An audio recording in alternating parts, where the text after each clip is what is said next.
Okay, hi everyone. So welcome to I would say today would be the last class. Like I actually explained. So after now, we're just going to start doing some project where we can actually use whatever we've learned in this class, and within that project, we are going to incorporate every one of these labs that you're actually seeing on the screen. So I will continue explaining how you can actually finish up these labs when you want to, start looking at them. And so sure, I've got some of those labs on my YouTube channel if you want to check, So I will not be replicating anything today because unfortunately I've got all my subscriptions disabled. So, at least I'm still going to be able to explain, the last time we talked about Microsoft, how to manage the entire identity, which is lab 1. I'm not sure I talked about this here. I did. So we should be starting from lab 2B, which is manage governance via Azure policy. So I'll be a little bit faster today. I might not be able to cover all the labs in just by explaining them, but at least whatever we are able to cover today, we can actually complete them off camera. So I'm just gonna pop this one open, then quickly talk about why going through this lab. Please, there's something you need to be conversant with.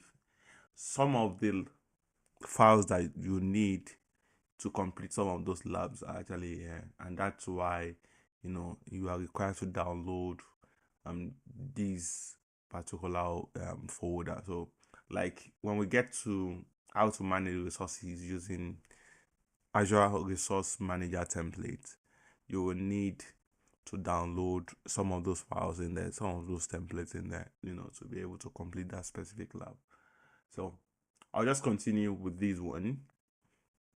In this particular lab, which is the lab 2B, like I said, I'll just be explaining these. At least if you want to see how this has been done, you can actually check that from my YouTube channel. So how to manage governance via Azure policy. So when it comes to Azure policy, what are we actually doing? We are trying to make resources within our environment compliant. So being compliant, it might be, maybe we are trying to be compliant with ISO. It might even be the company standard. It might be maybe the government standard, depending on what we are trying to do. But the main purpose of leveraging Azure policy is to be compliant. So in this specific lab, you can actually see what the lab scenario is like. We are going to be applying resource tags. We talked about tags while we're why creating some of those resources using within the portal, where one of the tabs that you're gonna be able to complete while creating a resource is the tag. And there are lots of the reasons why we can actually use tags within the Azure environment.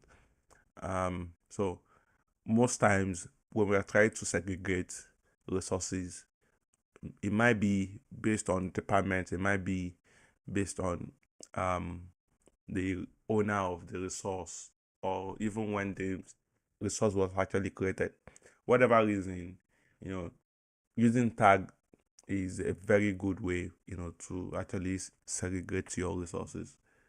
So we are going to look at how to apply tags, how to enforce it, update the resources, existing resources. So let's say we've actually created some resources in the past and we want to make sure that the new tags that we've just created are actually enforced or attached to those existing resources. So we'll look at how to do that, and that's what has been explained in this particular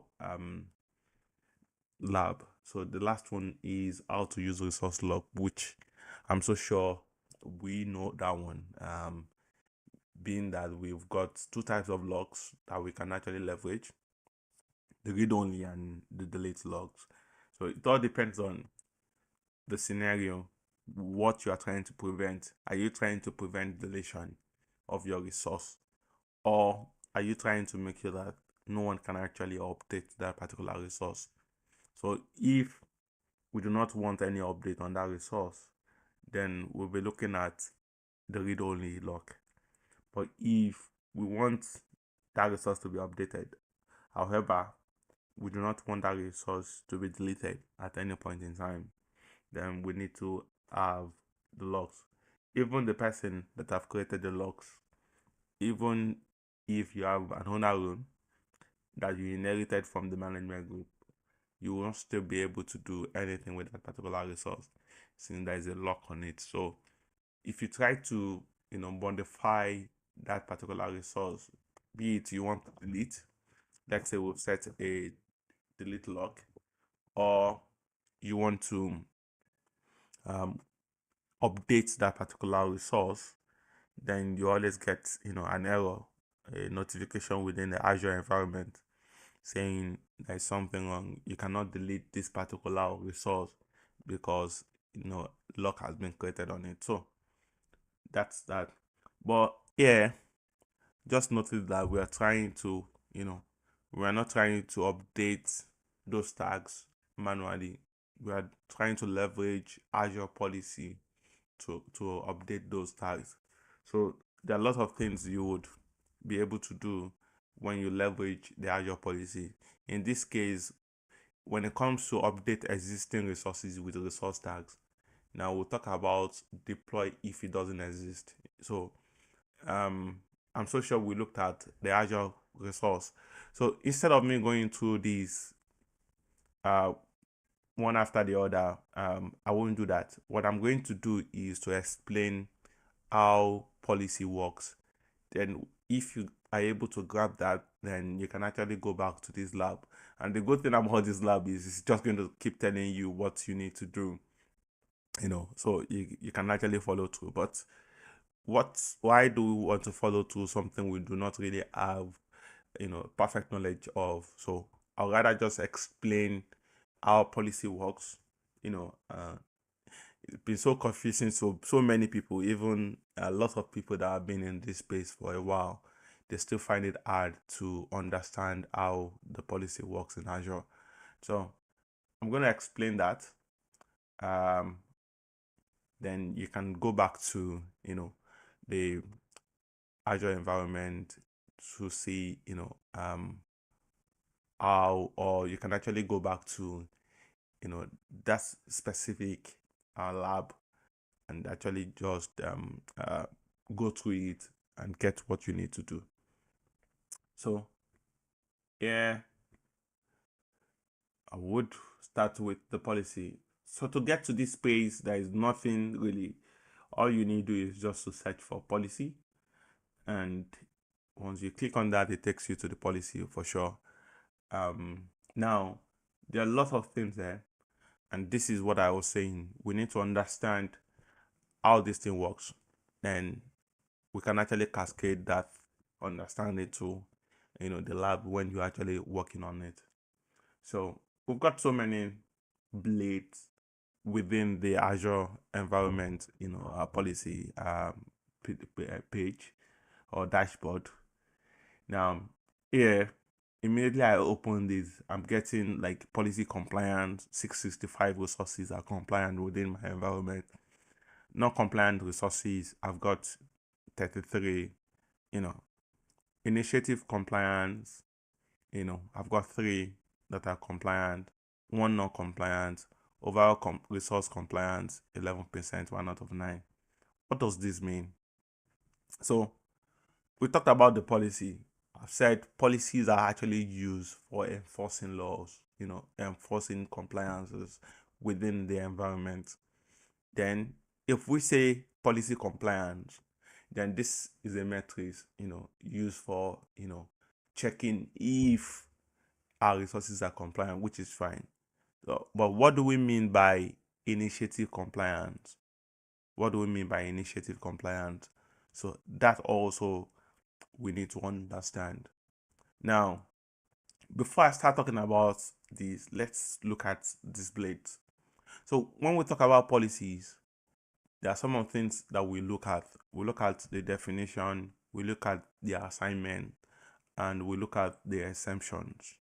So when we talk about policy definitions, we are talking about, where we are going to be defining what needs to happen with that particular resource, with that particular policy.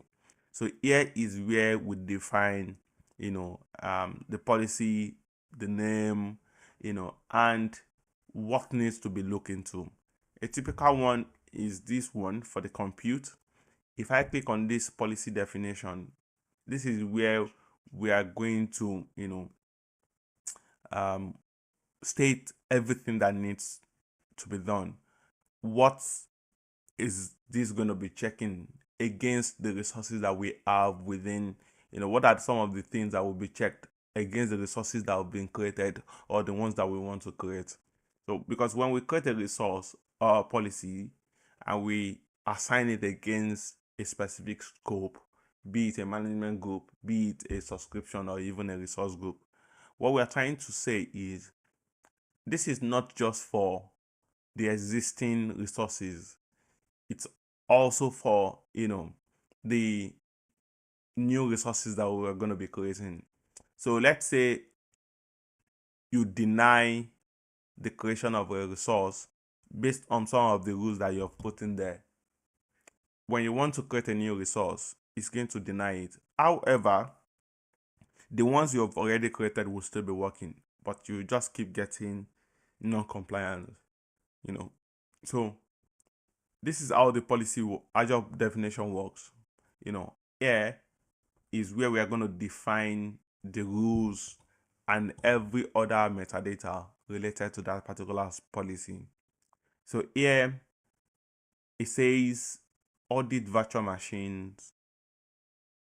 Yeah, is the definition. I just click on the definition. Yep. So here we've got audit virtual machines without disaster recovery configured. So this one wants to check how many virtual machines we have in there that we've not configured disaster recovery for. Do you understand? That's what it's checking. Now, when it comes to policy definitions, there are a lot of things you need to understand. We have the name of the policy, which is fine. At least we know we can actually give it any name, but we want to give it a reasonable name, which actually relates to what we are trying to get.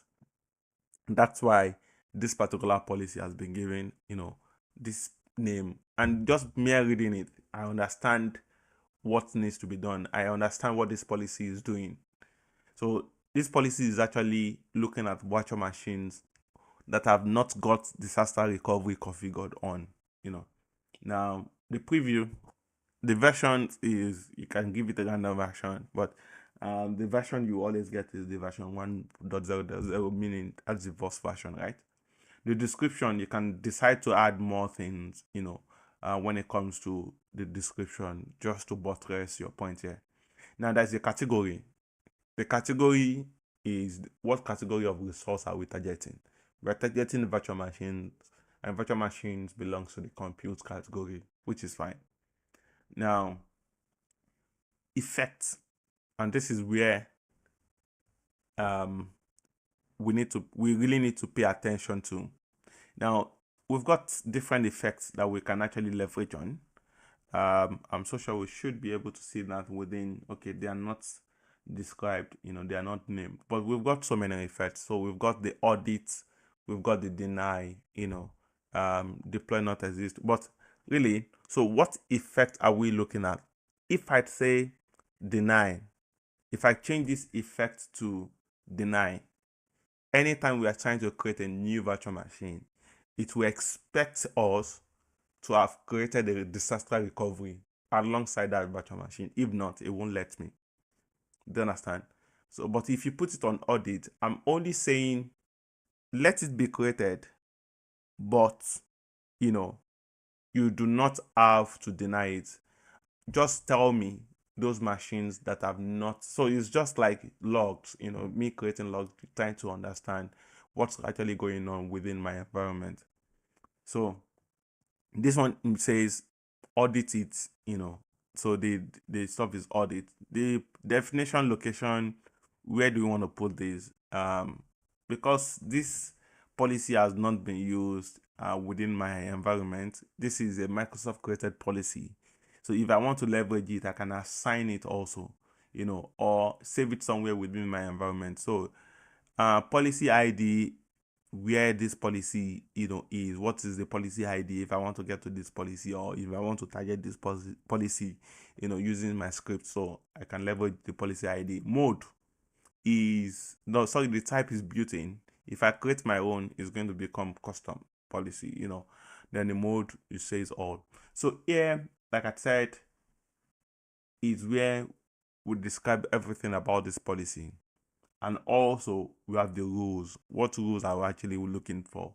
So if I say audit virtual machine without disaster recovery, and I did not really put that within the rules, then whatever you put in here doesn't make sense. So here is where the rules is. And as a cloud engineer, as a cloud architect, or a security engineer leveraging Azure, you need to be able to understand the policy definition, because without that understanding, you don't know what the policy is actually doing. So here is just the properties, like the metadata, information about the policy. You can see the display, and that's the same thing you can actually see here. Those are the essentials. So once that is done, we go to the policy rule, and this is the most important part of that policy, because this is where we now describe what needs to be done, what rules need to be met before that policy or those resources will be compliant against that particular policy. So assignment, as you can see here, is what scope do we want to assign that policy to? Are we targeting a specific resource group? Meaning, if I assign this to a specific resource group, that means every virtual machine I'm trying to create on that particular resource group will be checked, or the ones I've created will be checked. But now I'll go back to the definition without assigning, but that's how we are going to be able to assign. You can decide to assign from the policy side, policy definition end, or you can actually assign from the assignment blade. So for the policy rule, let's even start. You can see these are if statements. So we use if statement, conditional statement to the same way it works in programming language.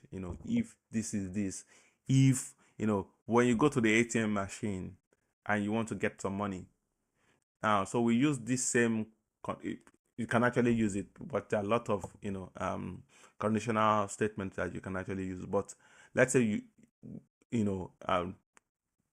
typically most of the ATM uses the if then. So if your PIN is actually correct, then it should go ahead to give you your money.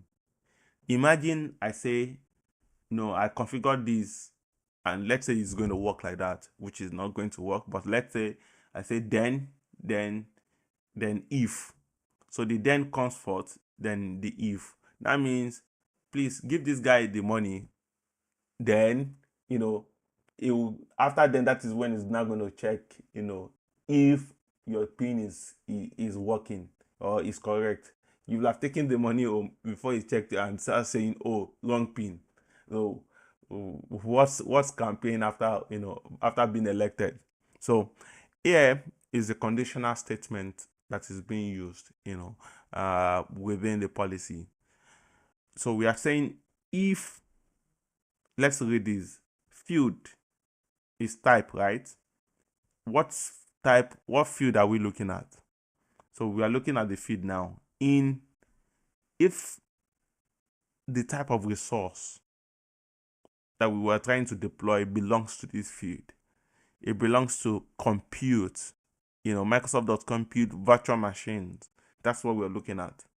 Or is even a classic compute, fine, but it's still virtual machines. So regardless of if it's the new way of deploying virtual machine or those virtual machines are actually classic.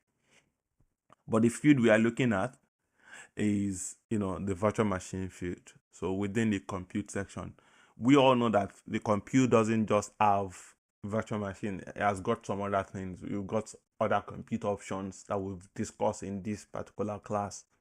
So, but the target is actually virtual machine. So this guy is not going to be looking at storage accounts. He's not going to be looking at app services, because I'm saying the field must actually be virtual machine before you even leave this particular statement, to execute what is next. So he has checked this conditional statement and say, okay, this guy is trying to deploy a virtual machine or has deployed a virtual machine.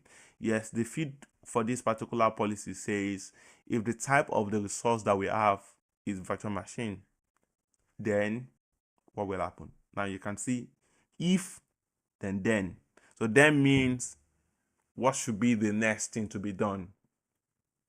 And that's the conditional statement, Then audit if it doesn't exist.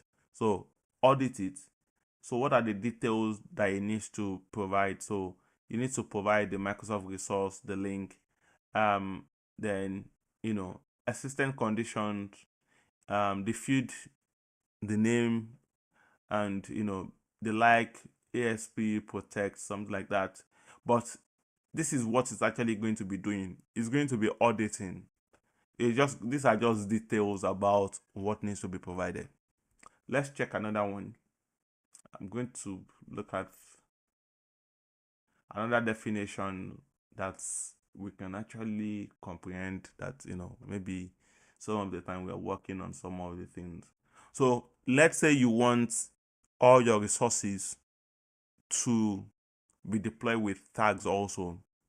You can actually put it there. Let's see, I'm so sure there should be one for tag, and let's look at something else. I will have actually said the backup option, but let's look at something else. Okay, require a tag and its value on resource. These are tags. This is not compute related. These are tags on their own, right? So yeah, you can see the same thing. This guy says what effect should be. It's saying deny. So that means if you do not specify the tag name and put the value, the way the tags works in Azure now, when you want to add the tags, is always the key and value. So you need to supply, let's say your tag name is going to be department, then the tag value is going to be finance, audit, IT, whatever department you guys have within the organization. So it's always a key value thing. So, and that's why it's saying ensure or enforce a resource tag and its value. So it's enforcing it. So this one is not auditing it, it's enforcing it. If you want to audit, you will need to change this available effect to audit. You need to change it within the rule, yeah, which is, where is it? Yeah, the effect here. So if I try to audit this, I can audit this, but here the effect is to deny the creation of new resources if tags has not been supplied. This is a very good one if you want to make sure that tags are always supplied every time that you or anyone is working on resources or resource deployment within your environment. So this one says it gives properties about this. The first property, the properties, the display name, policy type, is it building, the description and everything. Then this talks about the parameters. So what parameters need to be supplied? Because in this case now, we need to supply something. We need to supply the key, the name of the tag and the value. The other one, we are not actually supplying anything. We are only checking if disaster recovery has been configured for the virtual machines within the environment. Even if we want to deny it, we are still not requesting anything from anyone deploying that particular resource. But in this case, because we want you to supply a particular name for you, for your tags and the value, so we need to create parameters.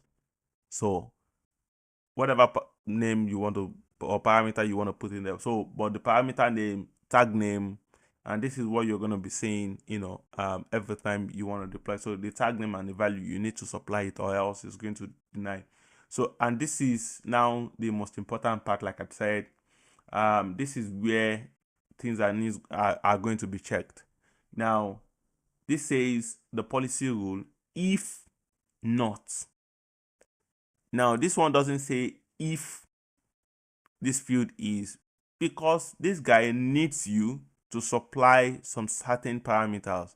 Now, that's why he's saying if not. So that means if you do not supply a tag name and also a tag value, then what should he do? The effect should be, it should deny that resource from being created. Do you understand? So, but if I remove this not and I say if field tag equals this, and then effect is denied, even when you don't supply, when you don't supply, it will work. If you supply, it's not going to work, it's going to bounce it. Do you understand? So it's always better for you to have a very good understanding of whatever is going on within here. So you can see it's still saying, what field, what are we looking at? It's looking for the tag name and is also looking for parameter, tag value, So this one, don't worry about this one. This one is just saying, it should concat it. That means when we say concatenation in programming language, we just want to join them, So when we do concatenation, we are joining. So it's saying, so it needs the parameter tag name concatenated with the tag value. So that's what is happening here. So it's not something really out of the ordinary. So but all I need you guys is to understand that if this doesn't happen, then the effect should be denied, and that's what is actually saying. Give me a minute, please. A minute.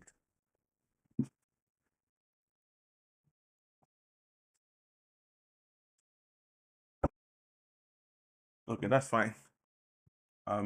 So once we have been able to create our definition, the next thing for us is to now assign. Like I said, you can decide to assign from the definition blade. If I scroll up a little, you would see I can duplicate this definition. Let's say we want to change some of the things, but we do not want to edit the current definition. So I can duplicate this definition and edit it to suit what I really want, because these are the ones created by Microsoft, right? And that's why they are built in. But I do not want to just use it. I still want to add some other things in there. Maybe I want to add a different thing. Then what I'm just going to do, or I just want to audit this, since I cannot really edit this guy because it's built in, right? I can't edit it, but I can duplicate it and edit that very one. So I do not want deny. I just want it to be audited, So I can decide to change that just by duplicating that particular policy before assigning it. I don't know why my portal keeps taking all the time in the world.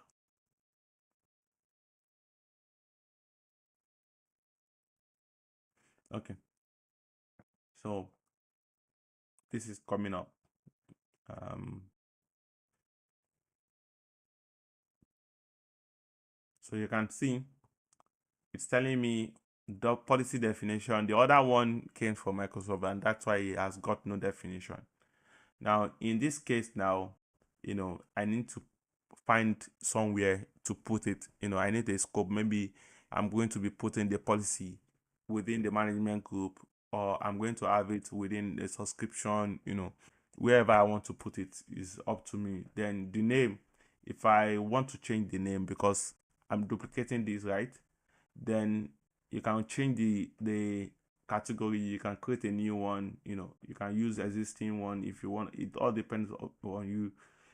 If I decide to say no, I just want to audit this guy, I do not want to deny, you know it all depends on, so if I put this guy within the tenant root group and I say I just and I put this at audits, I'm leaving these the same way it is, then I'm saving this guy. So it created a policy definition for me. I'm just going to go look for that policy definition within the policy blade and see, what has been created, what changes. So I'll just go to the definitions. It's going to list out all the policies. Instead of, searching for that policy, I can search for it by, the name of the policy. But because it's a custom policy, right? So I just check this one, take this one here, and you can see is the custom policy I just created. So I click on this and you are going to see the difference. Now you can see the available effect is not deny anymore, it's not audit. That means I do not want to deny every time this policy runs, even when you do not supply. What it's going to do is going to, look at all the resources without the tags and say these resources are not compliant with this particular resource, with this particular policy, but it's not going to deny the creation of new resources without me applying any tags, so that's the way it works. Now you can see, because it's a custom policy now, I can actually edit that specific policy. If I want to change it back to deny, I can edit it, but you cannot edit the built-in ones. I don't know if you guys saw something the other time. So I'm going to quickly go in there and just explain this before we go. Now we can see we have three types. We have the custom, the built-in, the static. Now I've been talking about the built-in, which are built by Microsoft, right? But they are not enforced. They are just built in there. They are not enforced. So if Microsoft felt like these are the kind of policy you might need within your environment. So if I want to go ahead to enforce it, then I can assign it, even when they are built in. If I feel like the built-in doesn't work for me, I can create my own. I can create it out of the built-in just to add more things. I can create it from scratch. It all depends on me. But what the static ones, what's going on with the statics? See the static ones, right? You cannot control it. These are the ones Microsoft are actually enforcing these ones from their own side, from the app level. So it's actually, applies to all organizations that are actually using the Azure environment. So it's not something you would say, oh, I don't want this one because, we feel like it doesn't apply to us, or I want this one because no, the static ones is the ones Microsoft are actually enforcing. So they enforce it from their own side. There is no way, there is no way you are actually going to say, oh, we need it or not. So those are the static ones. So, but for the built-in, you will still need to apply it, before it's being enforced within your environment. Same thing goes with the custom one. You need to still apply it before, but the static one has been applied by Microsoft from the app level. Policy definitions, yes. So we just talked about the definition where we're able to now look at some of the properties of the policies and also look at the policy rules to see why those resources are not compliant or why they are compliant. We will still go back to the compliance blade to see some of those policies that is actually running within this environment to see how compliant they are, or not. But we've got initiative. What do we mean by initiative? This initiative is the collection of policy definitions or policy assignment. So when you have any collection, because definition, we are only targeting one particular what they call policy rule, right? Now, what if we have multiple policies that we want to join together, because those policies are actually related to maybe the same resource, or they are actually related to resources within that same category. So the policy we checked the other time says, if tag and values, are not supplied.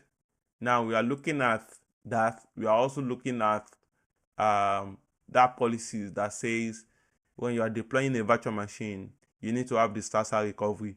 And I just feel like, okay, these policies, I need these two policies to, all resources to be compliant to these two policies.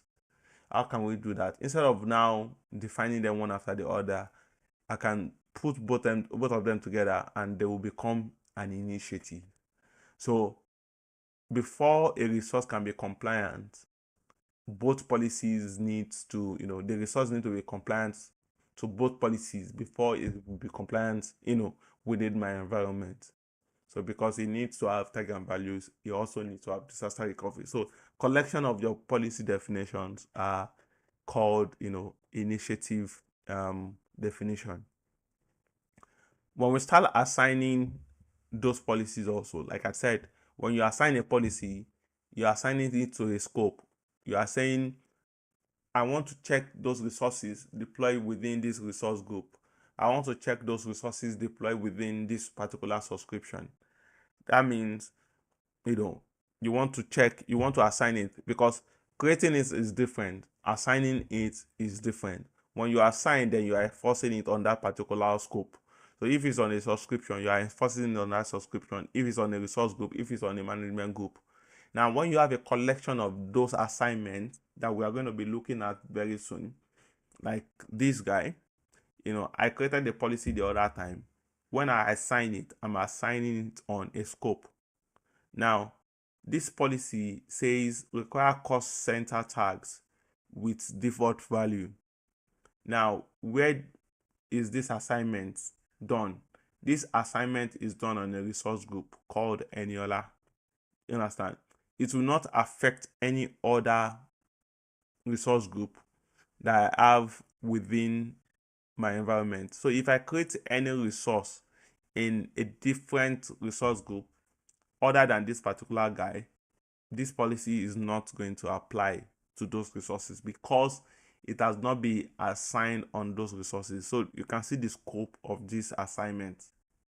Now, let's say you're actually checking, this one is just an assignment. It's just saying, oh, where is this policy assigned to? But when you come to the policy assignment, you can actually view the definition. You even want to understand what the policy is doing. Yes, this is the assignment that has been assigned to a particular scope within your environment. But what is it doing? So you can go back to this place and click on the view policy definition, it takes you back to the definition, and you are able to read, the policy definition. You are able to read the policy rule and say, okay, if this field is, type is resource group, then this, then deny if these things are not present. So field type resource group. However, if the field not equals, that means if we don't have the tag name and the tag value, then deny, then as the effect should be denied. That's what this policy is actually saying. So now I've been able to read that. I can just go back and say, yes, I now understand. Let me go back to the assignment. Now, we've seen the assignment, that assigning a policy to a scope is what we refer to as policy assignment. So there are no big deals. It's not as if we are not setting any rule within the assignment. We are just assigning it to a scope. We are just saying this policy needs to be assigned on this particular level within my environment. Is it on the subscription? Is it on the resource group itself? But whatever action or whatever condition that is being set for that policy or for that resources to be compliant are all set on the policy definition. Now, I can also go in there and view the compliance of that resource, of that policy. So if I view compliance, it's going to list out if the resources are there. I'm so sure there are no resources there anymore.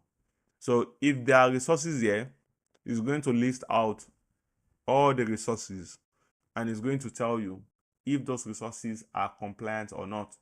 For the non-compliant resources, it's going to tell you why they are not compliant.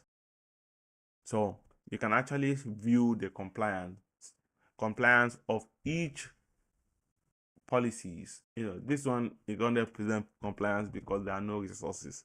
So because there are no resources, is saying there is 100% compliant. But let's see. I'll just go back here, go back to the policy again.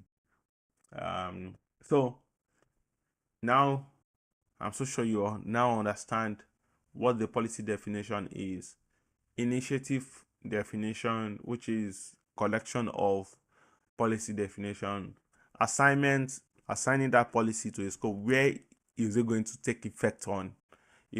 Then initiative assignment is a collection of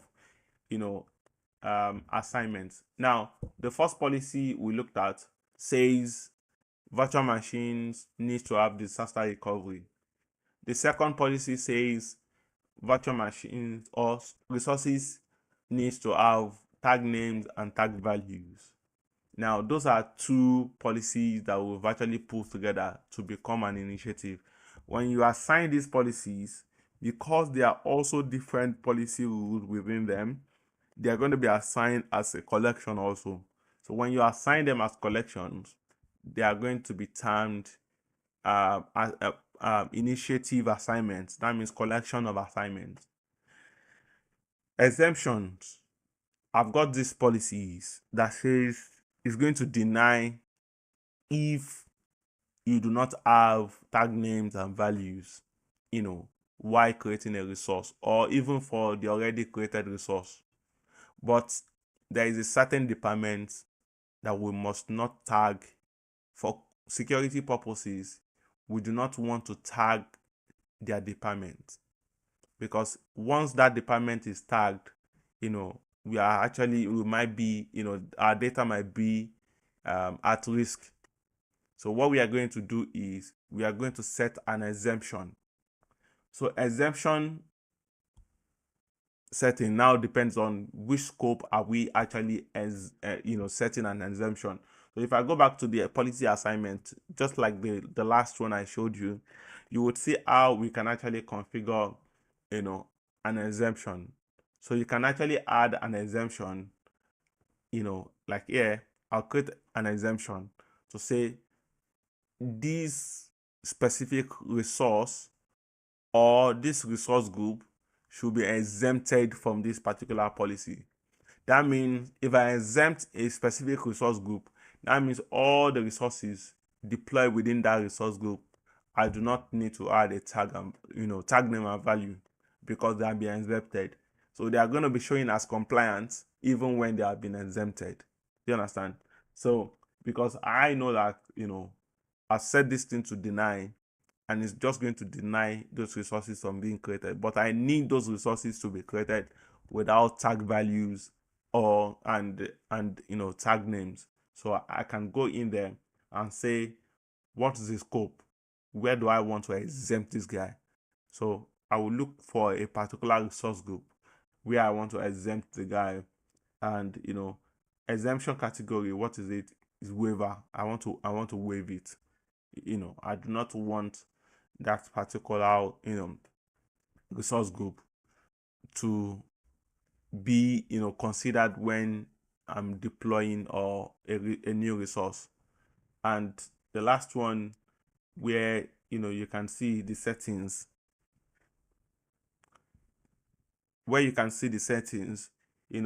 it tells you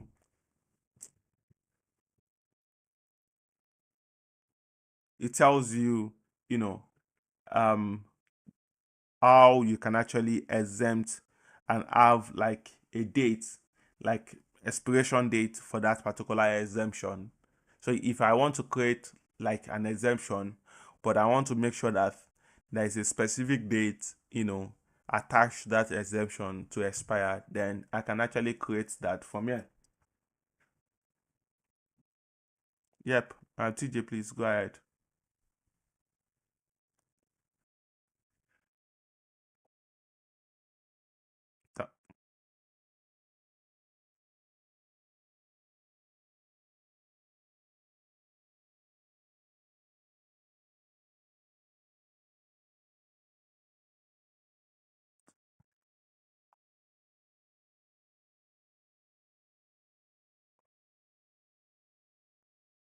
Yeah, for sure. So you can see.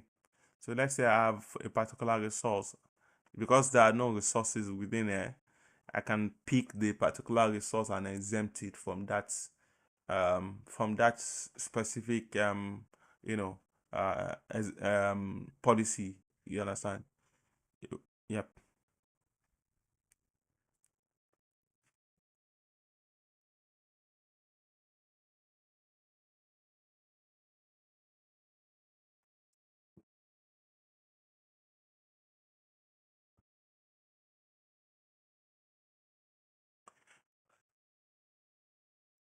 Yeah. So you know it, at the end of the day, it all comes down to who have permissions within your environment. Do you understand? And that's why you cannot shy away from how to manage outback and permissions within the environment. So these permissions, you can actually see that I have is an highly privileged permission, which will not be assigned to anyone. Do you understand? And also, and this is why we talk about privileged identity management, which is PIM, in where you want to give a just-in-time access to people to be able to complete their work. Do you understand? And another thing is everything you do within the um within the environment, it has got what's it called? Um Audit trail. Thank you. So there is no way you can actually do anything that at the end of the day you will not, they will still get to know. So they are everything you can't clean that up. So everything being done. So exempting is not something you can just go do them, but what you can actually do, and that still depends on what permission, because sometimes when you create like a policy definition, it doesn't run. The policy will not run every time. I think there is a schedule to check if resources are compliant every day. So, but you can actually trigger it by creating like a remediation task. You understand? That remediation task, what it does is you have created a new, you have corrected whatever is complaining of, saying these resources are not compliant, but it's still not putting them as compliant. So you can create a remediation task to force that policy to run that specific time to check, you know, those rules, to check those resources again and add them to the compliance list. Do you understand? So exempting is not something you can just go in there start doing, except if something is wrong with, how you guys have actually channel permissions within your environment, you know. Yeah. And this place or this thing is something the security engineer manages. It's not just open to everyone within the organization. Do you understand? You will not even have permission. You not even have permission if you are not, a member of that department. So um I'm just seeing this machine configuration though. This is the first time I'm seeing that though. I might not be able to explain it, but let me check it. Let me take a look at this and see. Um, okay, so it's talking about baselines. Um,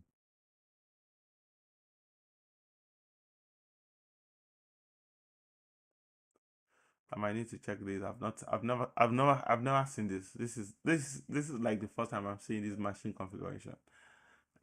So sure that it's just a baseline from Microsoft that says, this are what and what your virtual machine needs to have to be compliant or something. Or check this later. So the compliance, like I said, this is where you can actually see how many resources are actually compliant. Um, Based on the number of, let's say resources that you've created within your environment. Let's see this particular resource, this particular policy. It's going to tell me the number of the ones that are not compliant, and the number of resources that are compliant and why they are not compliant, So this is a very good way to look at the policies within Azure to see why they are not compliant.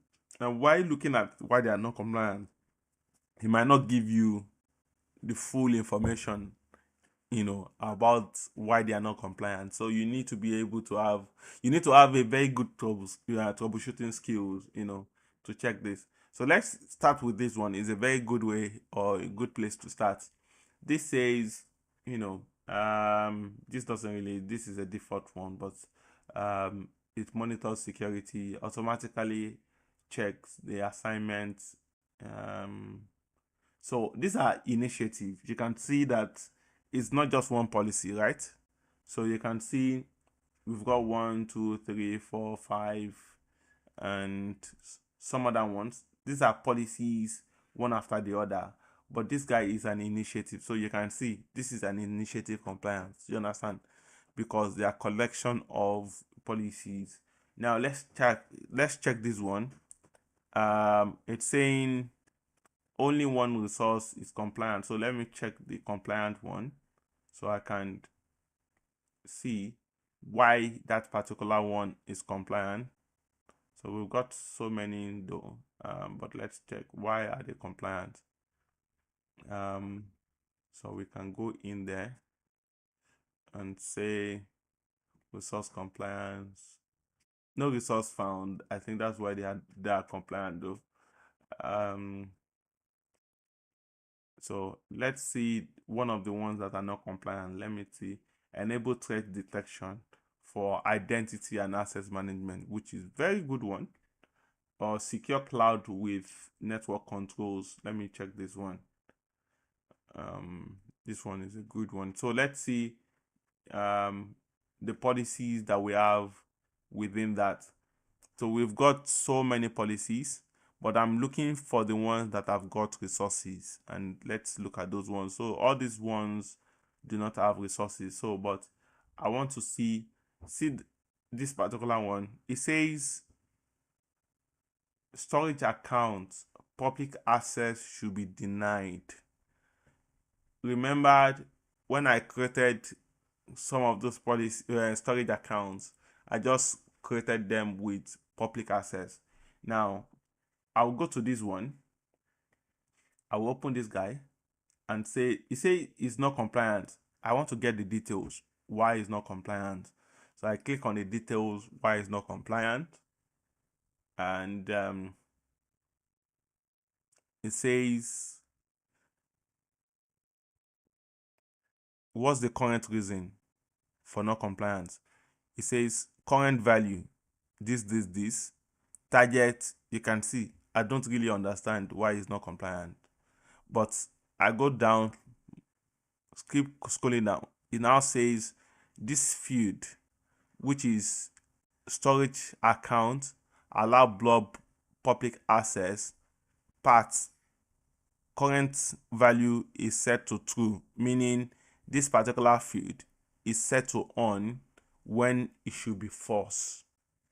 But let's even say I still don't understand it. What am I going to do? So what I'm going to do is I'll just go to the assignment.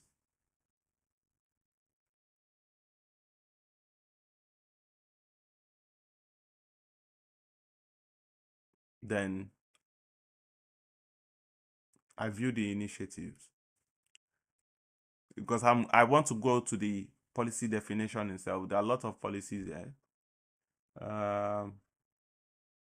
So I'm going to pick one. Where is that policy itself? It's going to be a little, oh my, there are a lot of policies here.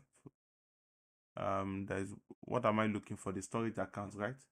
So I'm going to look for storage account. Yep, this is the one I'm looking at.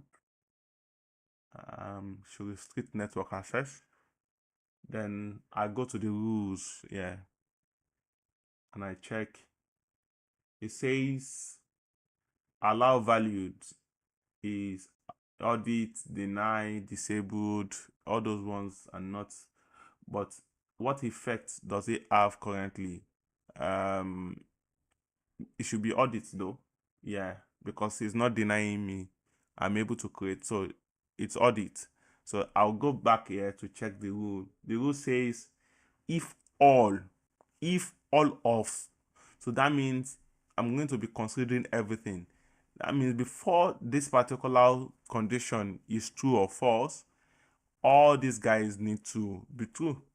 So it now says if the field is storage account and the network default action doesn't equals to deny, that means it's opened, right? It's opened, then it should take effect. So now I understand what that policy is actually doing. So what I'm going to do is I go back, though the assignment name has given it out already. I understand that it's saying public access. So I know what I needed to do, but let's say I did not know and I want to just keep digging. So I'm going to go to my storage accounts to make it a little bit fast instead of going after. I'm so sure I have 2 storage accounts already within this environment. So I'm just going to go to the storage account and check them. Access storage.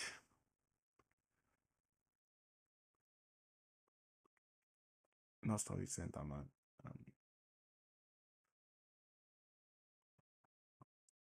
Storage account, man.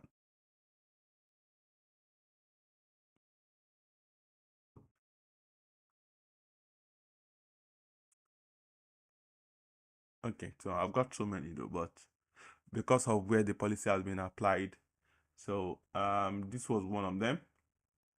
So I'll pick this one and I will check. So he's not listing the other ones because of the scope of assignment of that policy. So that's why he's only listing this guy and this guy, which is the 2 policies, the 2 storage accounts within that scope. And let's hold on. So I go to the networking part of this guy.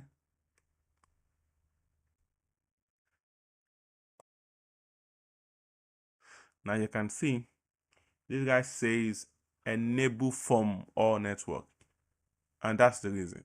you can also see that from the overview. Let's say on the overview page, it's going to tell you, so here, uh, so this one says blow anonymous access, networking. You can see public network access. So it's going to tell you why. If I go back and change this thing and I run a remediation task, that specific, um, that particular storage account will be remediated and not allowed, because I won't be able to change anything because all my subscriptions have been disabled though. So, well, at least you need to be able to understand, um, you know, what the policy definition is saying or policy rule, to be able to remediate most of these things, even when you are creating a new one. So, any question?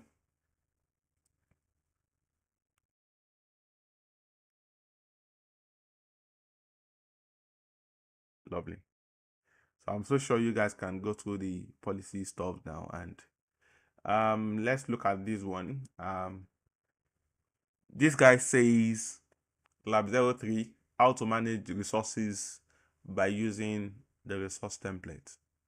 Now, still, you can see a lot of things there. This one also, like I said, you can actually follow through. This is where you are going to be needing those files that have been downloaded. So you need to create like a template and upload the template and parameter files to be able to deploy things. I would just rather not go through this, but for me, I'll go back to my portal and show you some things that you need to understand. You can also deploy this template just the same way they are asking you to download. Now,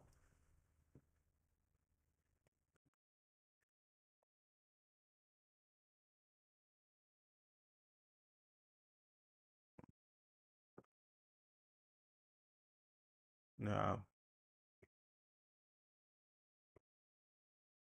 so when you're creating an initiative, so let's hold on.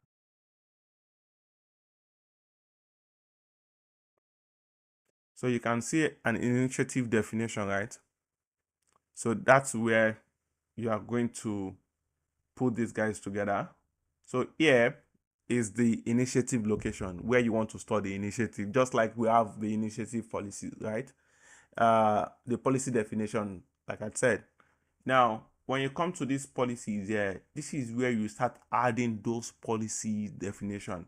So how many policies do you want to add together? It depends on how robust you want that initiative to be. Do you understand? So this is where, this is where you're going to put them together. Yeah. So that being said, like I said, I'll just quickly run to the ARM stuff and the like. When I started learning how to use infrastructure as a code, like the ARM template for deployment, there was this trick I learned. All I need to do is just to go to, why is it taking me here every time?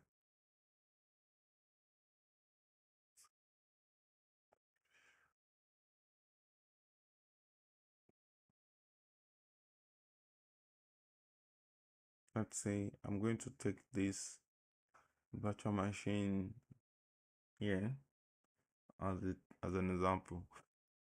We all know that any deployment within the portal is done via the ARM, which is the Azure Resource Manager.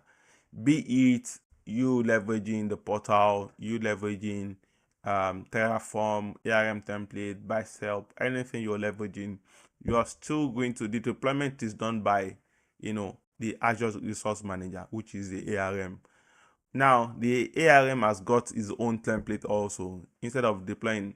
But why most people now leverage Terraform, OpenTofu, Pulumi, is because when you deploy with ARM templates, it doesn't have a state file. There is no place it's stored where those resources are monitored. Do you understand? So if I go in there and just delete any of those, even when I deploy them with template, I can still go in there and deploy. Yes, I can have this whatever file within my DevOps environment, my GitHub environment, and start deploying from there, but they are not monitored. Just like where we have the Terraform and the Pulumi and the likes, where they've got a state file. We'll start talking about this in full when we get to the DevOps course. But when I started, the best way, if you ask me to, because what we are trying to do is to create like something consistent, just like what we have within the environment. If you ask me to recreate this machine, what I will do is go to this automation side, or the automation blade of this particular resource. It applies to all the resources. Then click on the export template. When you go to the export template, you will see the ARM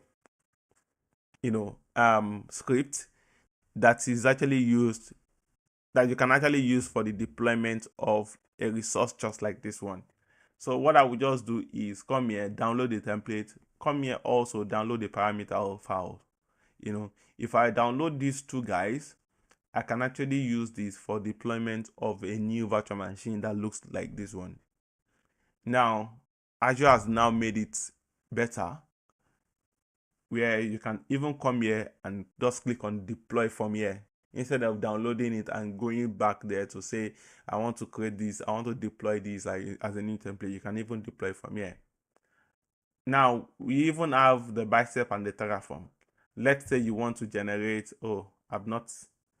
it's marked disabled, so I'm not going to be able to see it because I've not installed, I'm so sure I've not installed Terraform as resource provider on this thing, so it's not going to load. But here is where you can actually, any resource you want to see. So if you go back to this lab, you will see that is what they've done. This lab says here you should create like a resource template. So what it's doing is it's creating like a Dix. You are going to create it from the portal, right? So sign into the portal, search for Dix, create it. Once you create it, now download. You are not creating, you just say, okay, so create. So once that is done, you go to the resource, the automation blade, export it, the template and the parameter. Once you download it, and that's what these guys are trying to do here, they are trying to deploy it.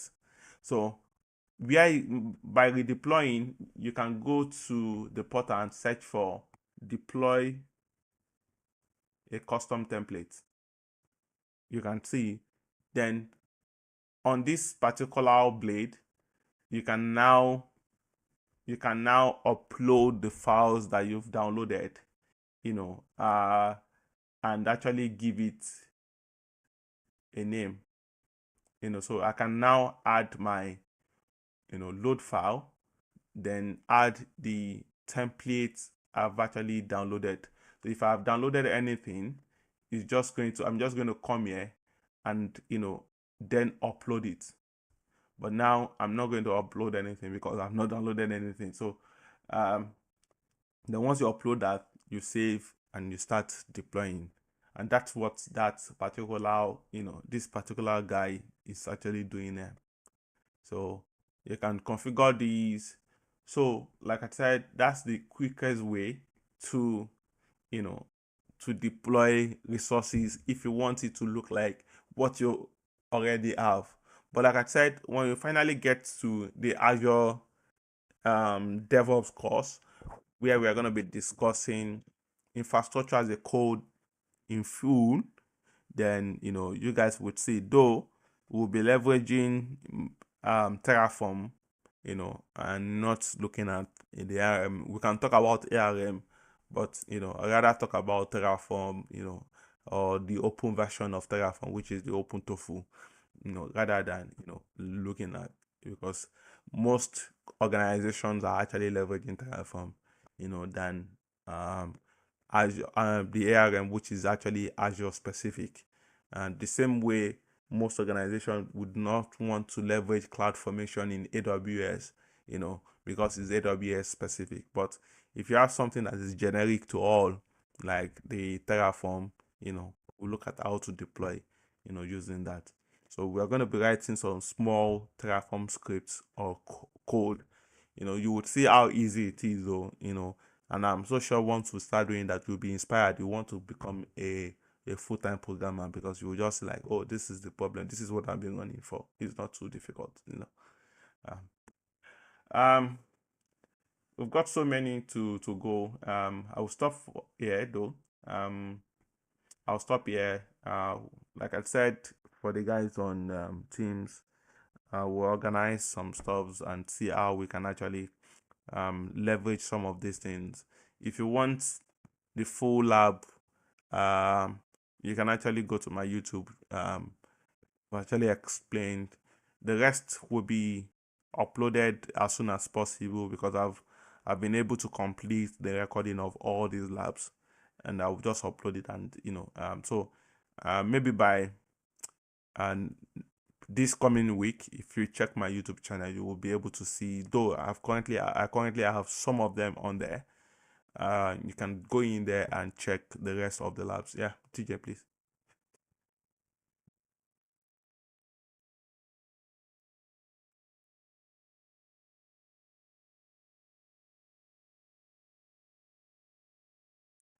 Is deployment of infrastructures and managing it, not just for deployment though. We'll start talking about infrastructure, as a code, which is the IAC.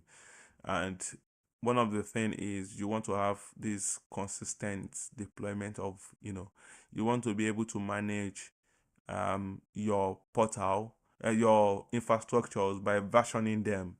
You want to have a different version of your infrastructure. Like you want to be able to manage your infrastructure just like the same way we manage code for applications. That means if there is any change that needs to be done, you do it from that code instead of I think I have uh some of the some of my so if you go to my Azure DevOps, oh my no,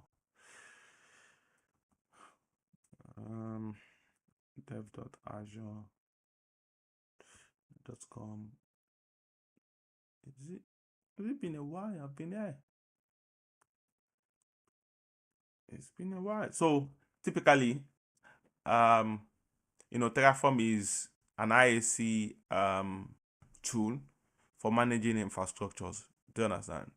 So so we treat our infrastructures as code. That is what they're saying. So instead of we just saying, oh, we've deployed that stuff, and the next time that you want to deploy anything like that, you go to the portal, download it again, and see what if anything needs to change on the infrastructure. How are we going to do it?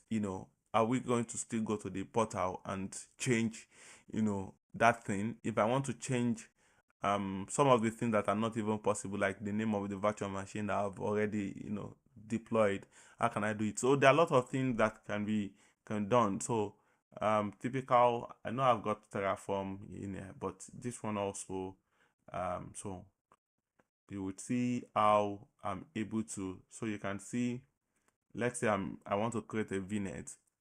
I've got some stuff in here which are code that talks about how I can actually how this guy will create a virtual network within my environment. Do you understand? And that's why you can see ARM virtual network, VNet within my environment. And these are the things that are needed when you are creating your resource. I need a name for that particular VNet, right? I need a location, which is the region to deploy it. I need the resource group. I need the address space for that particular VNet. Within VNet, like I said, you cannot create a VNet without creating at least one subnet. You understand? Within that same VNet, I need to create a subnet. Do you understand? So you would be able to, you know, um, put in the script, that would deploy specific resources within your environment. But like I said, when we get to the ISC part of it, we are going to be discussing this in full, where you're going to see how we can actually manage, deployment of our infrastructures using code instead of going to the portal. So this one now, if anything is done, I can actually see who did anything, and you cannot just go in there. Aside the fact that we have permissions that we are managing, to make sure that nobody can just deploy anything within the environment. This one, everything you want to do, because we are versioning it, is going to go through what we call a pull request. Do you understand? So you download the code somewhere, then you make your changes, then whatever changes you've done, you now create like a pull request to send it to the main, repository or the main branch that we are working on. When that comes, I can actually check, maybe as the head of engineering, to say, oh, this thing works well, then I can merge it and it will be able to make changes to the infrastructure. Or if it doesn't make any sense, I will discard it. I will not approve it. Do you understand? So the one thing about this thing also is, in Azure, your audit trails only stay for 30 days. So if I say, oh, who created this machine? And the machine was created 2 years ago, no tags, nothing, nobody will be able to see. This one, I can come here and say, oh, you were the one that created this thing because you created this pull request at this point in time. It will be there. Do you understand? So a lot of the reasons, scalability, for manageability, a lot of reasons why you want to go with code, but we'll start talking about it when the time comes. Yeah. So I'll stop. Like I said, I would arrange how we can actually create projects, real life projects, and but you can go in there like what we've been discussing. If you do not want to, let's say you do not even have the subscription to work on this lab, you can actually scroll down to the demonstrations and follow through, one after the other, because this guy is going to tell you what you need to do, what you need to click, once you start this demonstration. If you go in here and you try to start the demonstration, it's going to start telling you, oh, not this one. Okay, these are demonstrations for, sorry, these are demonstrations for the class. No, I think I saw, these are demonstrations by, but you can actually, it's still the same thing though, but if you are able to go through these things, it's fine. But we'll create like a project out of these things. This is really dragging. So the next class now we'll start with the security. Why we set like a time, maybe on a Sunday, or maybe immediately after the class, where we are going to be looking at the remaining labs and also the project. You understand? While we continue our class on the side. Any other questions?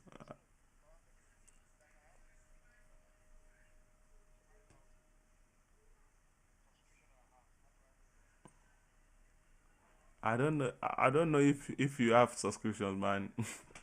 If you go to the portal, you just need to go to your portal and see if there is a subscription.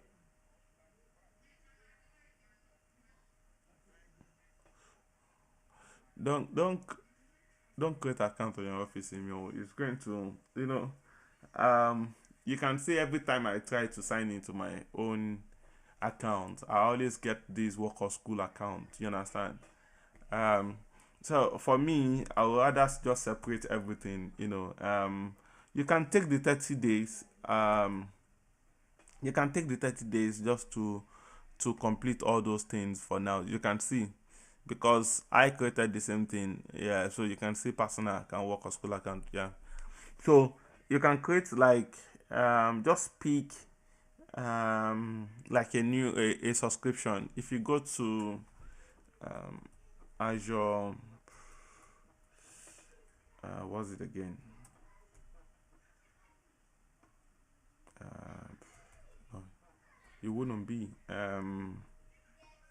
Microsoft. Yep, if you go to microsoft.azure.com,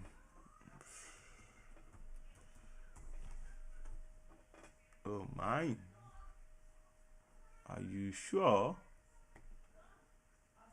Are you serious? So if you go here, and you want to get started with Azure, you would you will be able to take, a free subscription. You will just use your card. You understand? It's not going to.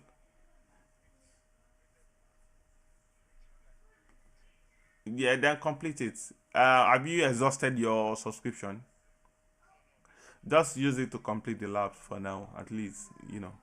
Um, at some point when you finally get your, if you write your exam, like the 104 exam, and you are able to pass it, you understand, and you are able to apply for MCT, you would be able to get, um okay, another thing, yeah, you'll be able to get, what's it called, it's a free subscription.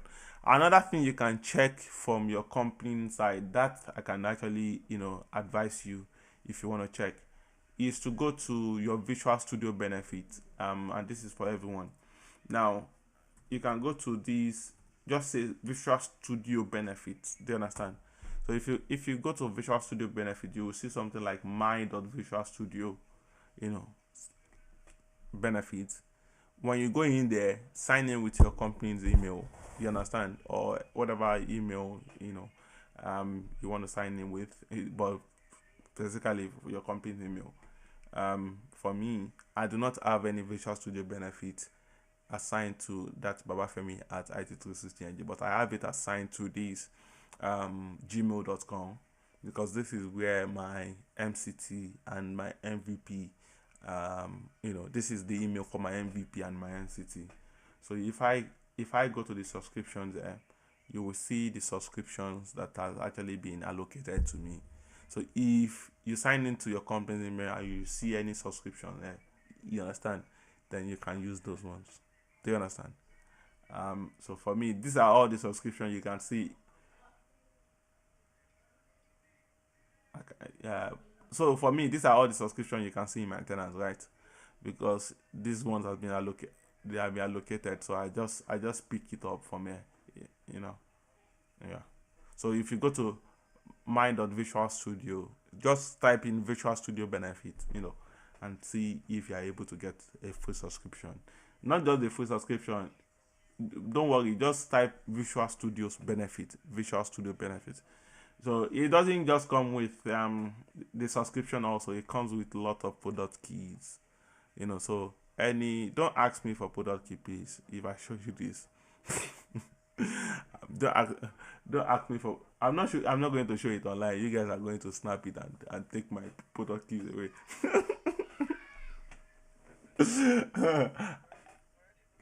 Which product key? I will show the ones that you cannot even use. These ones I don't need them. The Dynamic 2015, but I've got. You can see Excel 2024. There are offices there, but I'm just going to. You can see I'm just going to scroll to so that you guys don't see. I'm just going to go to and close it now. I've copied out my product key. Okay, so that's it. All right, so we can meet next week and we'll start talking about the, security. Thanks everyone, for joining. Really appreciate.